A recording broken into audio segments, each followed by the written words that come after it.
नमस्कार, आप देख रहे हैं अरकारा डीप डाइव और मैं हूं निधीश त्यागी। आज हम बात करेंगे न्यूयॉर्क में जो मेयर का, जिनको डेमोक्रेटिक पार्टी का नामांकन मिला है, जोहरान ममदानी का, जो अभी मेयर बने तो नहीं हैं, पर अमेरिका और बाकी दुनिया में उनको लेकर बहुत सारी खलबली मची हुई है। नवंबर में वहां पर चुनाव है और उनके मेयर बनने के चांस सबसे ज्यादा हैं। 35 साल के ममदानी ने डेमोक्रेटिक पार्टी का नॉमिनेशन जीतकर न सिर्फ सुर्खियां बटोरी, पर उन सब लोगों को भी चौंका दिया जिनके मुताबिक डेमोक्रेसी की भैंस पानी में जा चुकी है और बाहर निकलने का नाम नहीं ले रही। आखिर गुजराती मूल के इस मेयर पद के उम्मीदवार जोहरान ममदानी में ऐसा क्या खास है जो अमेरिका और भारत में जो दक्षिणपंथी समूहों के वो निशाने पर हैं। जन पक्षधर लोकतांत्रिक लोग जो मायूस होते जा रहे हैं, वो उनमें एक उम्मीद की किरण देख रहे हैं।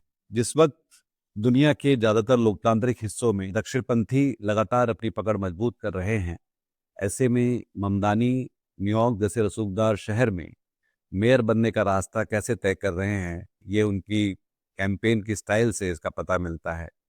वो लोगों से उनकी भाषा में बात कर रहे हैं, उन्हीं के सरोकारों के साथ और उन्हीं के मुद्दों पर। भाइयों और बहनों, इस इलेक्शन में सिर्फ 20 दिन बचे हैं और चॉइस मेरे और एंड्रू कोमो के बीच में है। आज मेरे पास बिल्डिंगें हैं, प्रॉपर्टी है, बैंक बैलेंस है, बंगला है, गाड़ी है। क्या है तुम्हारे पास? आपकी वजह से हमने $8 मिलियन रेज किया है, 6 लाख से ज्यादा दरवाजे खटखटाए हैं। पर आपको एक सवाल पूछना चाहता हूँ, तुमने कभी किसी को वोट किया? कभी किसी को रैंक किया? ममदानी का जन्म हुआ तो युगांडा में, पर उनकी जड़ें भारत में गुजरात से जुड़ी हुई हैं। उनके पिता महमूद ममदानी जो कोलंबिया विश्वविद्यालय में पढ़ाते हैं, उसी विश्वविद्यालय में जहाँ पर अंबेडकर पढ़ने गए थे, और उनकी माँ मीरा नायर जो मशहूर फिल्म मेकर हैं। और इस बड़े, जिसको कहते हैं कि प्रिविलेज वाली पृष्ठभूमि से आने के बावजूद ममदानी की राजनीति बहुत ही जमीन से जुड़ी हुई। वो खुद को बार बार सोशलिस्ट यानी समाजवादी कहते हैं और दरअसल सेकुलर बातें भी कर। गुजरात में 2000 के बाद से मुसलमानों की सियासी नुमाइंदगी और उनके लिए जगह सिमटती जा रही है।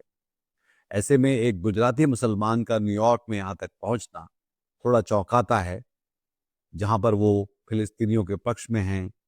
ममदानी ये तक कहते हैं कि जब वो मेयर बनेंगे और उस वक्त अगर नेतन्याहू न्यूयॉर्क आते हैं तो वो उनको गिरफ्तार करने के बारे में भी सोच सकते हैं। इन सारी बातों को लेकर विवाद चलता रहा है। उनके कैंपेन में वो कह रहे हैं कि वो गरीबों के लिए जीना न्यूयॉर्क में आसान करेंगे, वो रेंट कंट्रोल लगाएंगे, वो राशन की दुकानें खोलेंगे, जैसा भारत में आंगनवाड़ियाँ होती हैं वैसा कुछ बच्चों के लिए वहाँ पे सुविधाएं देंगे, तो बसों पे घूमना जो है मुफ्त कर देंगे। तो ये सब जब वो कह रहे हैं तो उनको लगातार लोग जो है वामपंथी या लेफ्टी कह रहे हैं। और जैसे जब भी वो फिलिस्तीनियों के पक्ष में कुछ कहते हैं तो उन्हें जिहादी मेयर की संज्ञा दी। जिन लोगों की लोकतंत्र में दिलचस्पी है, उनको ममदानी की राजनीति पर ध्यान देना चाहिए कि किस तरह 45,000 से अधिक वॉलंटियर और छोटे डोनर्स के साथ उन्होंने न्यूयॉर्क के डेमोक्रेटिक प्राइमरी में पूर्व गवर्नर एंड्रयू क्यूमो को हराया, जो पहले वहां के गवर्नर रह चुके हैं और साथ में बहुत रसूखदार, खासे अमीर लोगों के बीच उनकी काफी लोकप्रियता है, उसके उनको उन्होंने हराया। उनकी जीत, जिसमें 43.5% मत प्राप्त हुए, ने युवा और अल्पसंख्यक मतदाताओं को एकजुट किया। उनके कैंपेन में आप देख सकते हैं कि कैसे हिंदी, उर्दू और बांग्ला का इस्तेमाल उन्होंने किया और उन्होंने आम आदमी के मुद्दे वहां पर उठाए, जिसमें टैक्सी ड्राइवर भी थे और चलते फिरते लोग थे जो, और उनमें से कई तो ट्रंप समर्थक भी थे। ममदानी से चिढ़ने वाले, उनकी आलोचना करने वाले अमेरिका में कम नहीं, और इसमें डोनाल्ड ट्रंप भी शामिल हैं, जो अपने सोशल मीडिया प्लेटफॉर्म पर उनके खिलाफ अपनी भड़ास निकालते रहे हैं। लेकिन जोहरान की जीत से भारत में जो दक्षिणपंथी समूह हैं, जो हिंदूवादी हैं, जो गोडसेवादी हैं, उनको क्या तकलीफ हो रही है?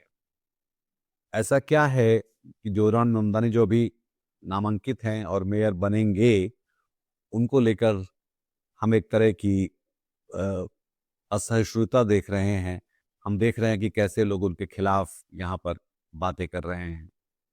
और उसमें एक वजह बहुत साफ है कि, और वो है नरेंद्र मोदी को लेकर उनका जो रवैया रहा है।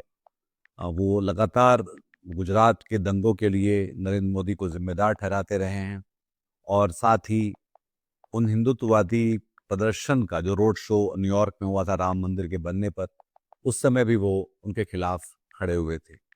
और ये जो जिहादी मेयर का जो फिर जो तंगा उनके ऊपर लगाया जाता है, ये और ज़्यादा उनसे चिपक जाता है। जोहरान के लिए एक मुश्किल बात ये थी कि उन्होंने 2002 के गुजरात दंगों में मोदी की कथित भूमिका पर सवाल उठाए, जिसमें 1000 से अधिक मुसलमान मारे गए थे। हालांकि भारत की सुप्रीम कोर्ट ने मोदी को इन आरोपों से मुक्त किया था, फिर भी जोहरान का यह दावा कि गुजरात में मुसलमान नहीं बचे को गलत और भड़काऊ माना गया था, क्योंकि 2011 की जनगणना के अनुसार गुजरात में अभी भी 10% आबादी मुसलमानों की। भारतीय दक्षिणपंथी समूहों और डायस्पोरा के कुछ नेताओं जैसे जसप्रीत सिंह ने जोहरान पर हिंदू विरोधी और धार्मिक विभाजन को बढ़ावा देने का आरोप लगाया है। जोहरान के विरोध करने वालों में कांग्रेस नेता अभिषेक मनु सिंघवी भी हैं, जिन्होंने कहा था कि जोहरान की जो बयान है वो पाकिस्तान का पीआर करते हैं। सोशल मीडिया पर, खासकर ट्विटर या एक्स पर, जोहरान को जिहादी मेयर जैसे अपमानजनक शब्दों से निशाना बनाया गया। उनकी मुस्लिम पहचान और इजराइल विरोधी रुख ने भारत में बीजेपी समर्थकों की नाराजगी को और बढ़ाया, जो मोदी की इजराइल समर्थक नीतियों से सहमत है। उनकी लोकप्रियता खासकर न्यूयॉर्क के दक्षिण एशियाई और मुस्लिम समुदायों में ने बीजेपी समर्थकों को परेशान किया है। उन्हें डर है कि जोहरान की आवाज़ भारत और डायस्पोरा में अल्पसंख्यक समुदायों को प्रेरित कर सकती है, जो हिंदू राष्ट्रवाद के खिलाफ बोल सकते हैं। जोहरान की लोकप्रियता यह दिखाती है कि पहचान को और समावेशी बनाया जा सकता है, और लोकतंत्र दरअसल सब लोगों के लिए है, और उसमें जितने अधिक लोगों को शामिल किया जाए वह उतना सार्थक हो सकता है। जोहरान की जीत सिर्फ न्यूयॉर्क तक सीमित नहीं है।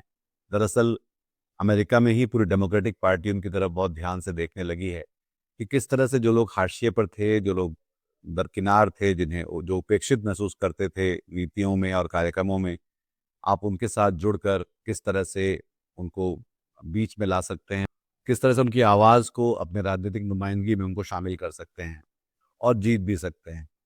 तो ये अपने आप में अमेरिका, जहां बहुत ज़्यादा धुर दक्षिणपंथ और मागा और डोनाल्ड ट्रंप की पॉलिटिक्स से जूझ रहा है, वहां पर जोहरान ममदानी की पॉलिटिक्स एक नई बयार की तरह आई है। यह भी देखने की बात है कि वो आगे किस तरह से आगे बढ़ती है। पर जाहिर तौर पर उनका आना बहुत सारे लोगों को खटक रहा है, जो चाहे अमेरिका में हों या यहाँ।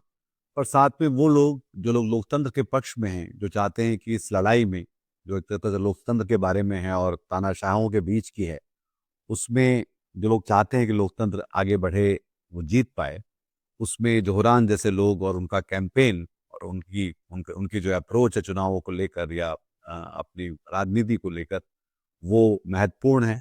और वो शायद वो रास्ता निकाल सकती है जहाँ पर ये जो लोकतंत्र में जो टोटलिटेरियन या तानाशाही प्रवृत्तियां हैं, उनसे निजात शायद मिल सके। जोहरान ममदानी की जो कहानी है वो सिर्फ एक व्यक्ति की कहानी नहीं है। वो दरअसल उन सारी संभावनाओं को एक साथ एकत्र कर उसको एक राजनीतिक ताकत में बदलने की कहानी है। और वो सिर्फ न्यूयॉर्क में ही क्यों, वो बाकी जगहों पर भी हो सकती है, अगर लोग उस तरह की राजनीति करें जहाँ पे सब लोग शामिल हों, जो सबसे हाशिए पर हों, जो कतार के आखिरी हों, उनको उसमें जोड़ा जाए और उनकी बात सुनी जाए और उनको इस तरह से कहा जाए जहाँ पर वो असर दिखाती हों, और उसमें बाकी लोग भी फिर शामिल होते चले जाएं। जोहरान ममदानी के साथ साथ हमको ये बाकी जगह भी ये देखना होगा कि राजनीति और लोकतंत्र अब अपने आगे का रास्ता किस तरह से तय करते हैं।